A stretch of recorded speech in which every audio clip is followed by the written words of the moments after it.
OP Shukla dictation 80 शब्द प्रति minute start.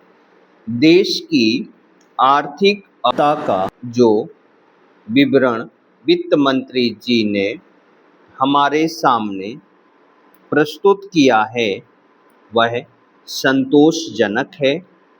हम देश की आर्थिक अवस्था को मजबूत बनाने की दिशा में अग्रसर हो रहे हैं।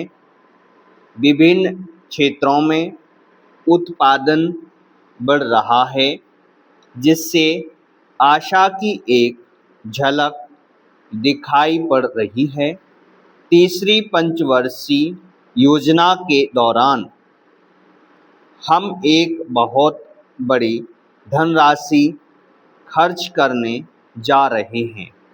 यह भी एक आशाप्रद बात है, लेकिन अध्यक्ष महोदय, पिछले साल भी मैंने वित्त मंत्री जी का ध्यान इस तरफ खींचा था और आज फिर खींचता हूँ कि देश की वर्तमान आर्थिक अवस्था का चित्र हमारे सामने रखने के साथ ही साथ उन्हें यह भी बतलाना चाहिए था कि इस देश के अंदर उत्पादन में जो वृद्धि हुई है वह समाज के किस अंग में, किस रूप में उपयोग में लाई गई है। आज हिंदुस्तान की सबसे बड़ी समस्या गरीबी और बेकारी को खत्म करना है। ये दोनों बीमारियां हमारे समाज के अंदर कैंसर की बीमारी की तरह से हैं। आज तक डॉक्टर यह नहीं सोच पाए कि कैंसर की बीमारी के लिए कौन सी दवा उपयुक्त है। उसी तरह वित्त मंत्री जी इस विद्या के विशेषज्ञ होते हुए भी इस बीमारी की असल दवा हमें बतलाने में असमर्थ रहे।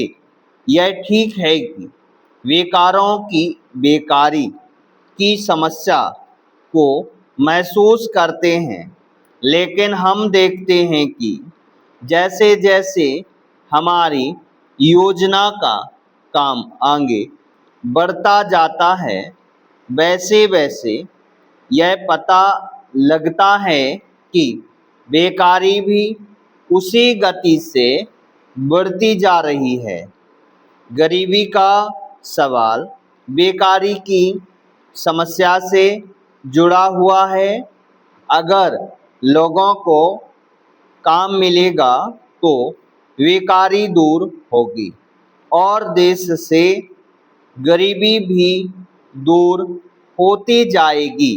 पैराग्राफ से मेरे मित्र ने यहाँ अपने विचार प्रकट करते हुए अभी कहा कि देश की उन्नति के लिए नागरिकों को त्याग करना चाहिए।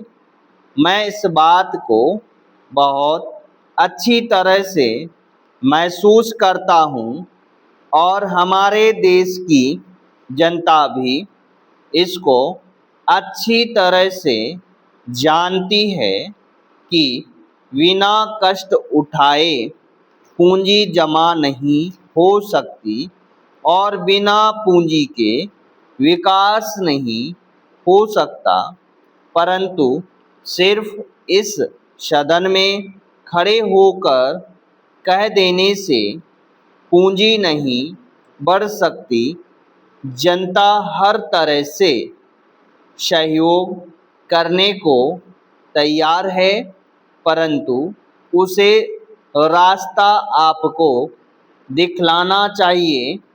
आपको स्वयं कुछ त्याग करके जनता के सामने जाना चाहिए। तब आप विश्वास रखिए, जनता हर तरह से आपकी मदद करने को तैयार रहेगी। Full stop.